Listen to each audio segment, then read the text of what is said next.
Au FMI, j'étais mieux payé que le président américain Bill Clinton.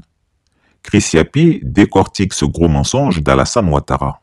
Vous savez, c'est très facile de faire de la manipulation quand on est au pouvoir. Quand on confisque les médias d'État, quand on empêche les autres de s'exprimer, quand on les accuse de tout et de rien sans preuve. Dans un contexte où la manipulation de la vérité devient un outil politique, notamment pour le pouvoir en place, il est vital d'examiner chaque affirmation sous le prisme des faits. C'est le devoir de ceux qui refusent de laisser les mensonges s'imposer dans la mémoire collective. Certains mensonges, s'ils ne sont pas démentis ou rectifiés, finissent par traverser le temps et s'imposent comme des vérités. Or, même si tout le monde sait qu'Alassane Ouattara est un menteur pathologique, tous ces mensonges ne sont pas passés au crible de la vérité. C'est précisément à cette tâche que cette enquête va se consacrer. En 2015, Alassane Ouattara déclarait, et je le cite, « Je l'ai dit pendant la campagne de 2009 et 2010. Je ne souhaite pas me répéter. J'étais très à l'aise à Washington. En tant que directeur général adjoint du FMI, je touchais mieux que Bill Clinton, qui était président des États-Unis. » Fin de citation. Une telle affirmation mérite une analyse factuelle et rigoureuse pour distinguer les exagérations des faits. Dans les archives, en 1991, les directeurs généraux adjoints, les DGA du FMI, sous la direction de Michel Candesus, percevaient un salaire annuel d'environ 225 000 $ américains. En comparaison, le président Bill Clinton percevait un salaire annuel de 200 000 $ avant que ce montant ne soit doublé en 2001 pour atteindre 400 000 $. Si l'on se limite strictement aux chiffres des salaires, on peut noter que Bill Clinton percevait 200 000 $ par an net contre 225 000 $ pour Alassane Ouattara. Cependant, ce qui n'est pas dit, ce sont les avantages liés à la fonction présidentielle américaine, notamment un fonds souverain et d'autres privilèges, qui rendent la comparaison absurde. Le vieux Grigou ne peut pas tromper les Ivoiriens avec de telles affirmations. Ces données montrent que, contrairement à ce qu'affirme Alassane Ouattara, son salaire n'a jamais dépassé le salaire réel du président Clinton. Bien que notable, sa rémunération restait dans des proportions normales pour des hauts fonctionnaires d'organisations internationales. Ce qui choque dans ce type de déclaration, c'est qu'il abuse de la méconnaissance ou de l'ignorance de son auditoire. Faire une telle déclaration devant des parents d'Odiéné, dont peu sont lettrés ou n'ont jamais voyagé à l'étranger, vise quel objectif? Il est aussi essentiel de rappeler qu'aux États-Unis, il est fréquent que des personnalités publiques, journalistes, sportifs, artistes ou hommes d'affaires, gagnent bien plus que leur président. Des exemples illustrent cette réalité. Sean Hannity de Fox News gagne 40 millions de $ par an. Rachel Maddow de MSNBC gagne 30 millions de $ par an. LeBron James, basketteur, a une fortune estimée à 1,2 milliard de $. Jay-Z, artiste et homme d'affaires, a une fortune estimée à 2,5 milliards de $. Ces exemples montrent que le salaire d'un président, bien qu'honorable, n'est pas nécessairement représentatif de son influence ou de sa richesse.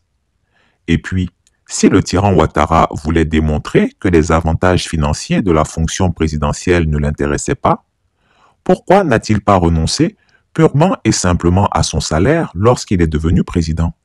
Aux États-Unis, qu'il aime citer en exemple, des chefs d'État ont estimé que servir le pays était plus important que de percevoir un salaire. Je peux citer les cas de John F. Kennedy. Pendant son mandat, il a fait don de son salaire présidentiel à des œuvres caritatives, car il était déjà très riche grâce à sa famille. Il ne pouvait pas renoncer entièrement à son salaire, car cela était interdit par la loi. Il versait donc l'intégralité de ses émoluments à des organismes de charité. Herbert Hoover. Avant le président Kennedy, Hoover avait également renoncé à son salaire présidentiel, le redistribuant à des associations caritatives et à son personnel. Donald Trump, durant son premier mandat, il a renoncé à son salaire présidentiel annuel de 400 000 $ américains, choisissant de le verser à des agences fédérales ou à des programmes spécifiques. Pour son second mandat, il a déclaré une fois de plus qu'il renoncerait à toute forme de rémunération au profit d'œuvres de charité. Hors des États-Unis, on peut citer le cas de Volodymyr Zelensky, le président ukrainien, qui, depuis son élection en 2019, a choisi de ne pas percevoir de salaire présidentiel, expliquant qu'il souhaitait montrer l'exemple dans un pays confronté à des difficultés économiques. José Morica, Uruguay, surnommé le président le plus pauvre du monde, il a renoncé à environ 90% de son salaire présidentiel, préférant vivre dans sa ferme modeste et reverser une grande partie de ses revenus à des œuvres sociales. Rafik Hariri, Liban. L'ancien premier ministre libanais était un homme d'affaires multimillionnaire avant de s'engager en politique. Pendant ses mandats comme premier ministre, il a renoncé à percevoir la totalité de son salaire. Mieux, il a souvent utilisé sa fortune personnelle pour financer divers projets de reconstruction et des initiatives sociales au Liban après la guerre civile. Il voulait montrer qu'il n'était pas entré en politique pour des raisons financières. Mais qu'a fait Alassane Ouattara, lui qui prétendait que c'est par sacrifice qu'il acceptait de renoncer à ses privilèges du FMI pour venir diriger un pays pauvre comme la Côte d'Ivoire? La première chose qu'il fit a été de se doter d'un fonds de souveraineté de 342,6 milliards de francs CFA, soit environ 521 millions d'euros. Rien que cette somme représentait à elle seule 2,6% du PIB de la Côte d'Ivoire en 2011. En effet, selon les chiffres officiels de la Banque mondiale, le PIB de la Côte d'Ivoire en 2011 était de 25,4 milliards de dollars, environ 21,5 milliards d'euros. En utilisant le taux de change du dollar de l'époque, les calculs permettent de déterminer avec précision que le budget de souveraineté de 342,6 milliards de francs CFA d'Alassane Ouattara correspondait à environ 2,67% du PIB de toute la Côte d'Ivoire. À cela, il faut rajouter 100 milliards de fonds de fonctionnement de la présidence à cette époque et son salaire de président. Je vais plus loin dans mes analyses. En 2011, date d'arrivée du despote ivoirien au pouvoir, le SMIG, salaire minimum interprofessionnel garanti en Côte d'Ivoire, était de 36 607 francs CFA par mois. Alors celui qui percevait le SMIG gagnait par an 439 284 francs CFA. Donc, le budget annuel de souveraineté d'Alassane Ouattara correspondait à 779 907 ans de SMIG annuel pour un travailleur au taux de 2011.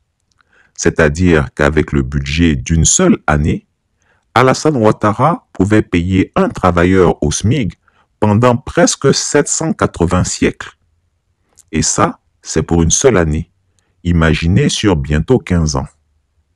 Pour bien faire comprendre les choses, je mets cette somme en perspective. Le budget de souveraineté annuel d'Alassane Ouattara pouvait payer le SMIG à environ 779 907 travailleurs pendant une année complète. Ou encore, cette somme pouvait couvrir le SMIG d'environ 65 000 travailleurs pendant 12 ans. Voici la réalité de celui qui prétendait venir diriger la Côte d'Ivoire par pitié. Par gourmandise, par avidité et par appât du gain, le dictateur des lagunes a ainsi fait exploser les précédents budgets de souveraineté. Son budget représente une augmentation de plus de 428% par rapport à celui du président Laurent Gbagbo, qui était d'environ 80 milliards de francs CFA par an, et de plus de 1370% par rapport à celui de feu le président Henri Konan Bédié, qui était d'environ 25 milliards de francs CFA par an. Ces fonds géré de manière opaque, dépasse donc de loin, de très loin, son salaire passé au FMI ou celui de n'importe quel président américain. Alors qu'il prétend faire des sacrifices pour diriger la Côte d'Ivoire, une question s'impose.